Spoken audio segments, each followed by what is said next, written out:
और आपको ये आते नजर आ रहे हैं 21 अक्टूबर को? देखिए 21 अक्टूबर कह रहे हैं, मतलब 2023, 2024, 2025 कैसे?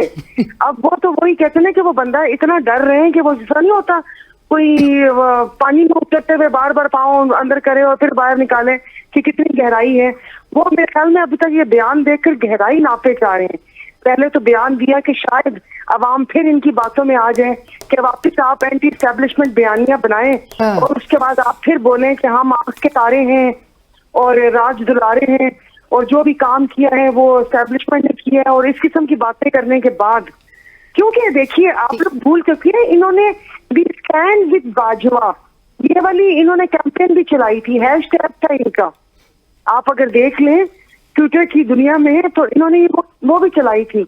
और जो इंतकाम अगर लेना था तो 16 माह उनके भाई की हुकूमत थी, उन्होंने 16 माह में ये एहतसाब का अमल क्यों शुरू किया? क्या इत्तेहादियों ने हाथ रोके हुए थे? क्या चंद साहब की पार्टी ने उनको रोका हुआ था? क्यों नहीं उन्होंने वो किया? अब वो जब इक़्तिदार से गए और वो जाके, मुझे तो लग रहा है कि जैसे वो कहते हैं ना कि दो धड़े बने हुए, तो शुरू में बात की कि शीन में से मीम निकली, मीम में से शीन निकली, वो उसी टाइप का सब कुछ है।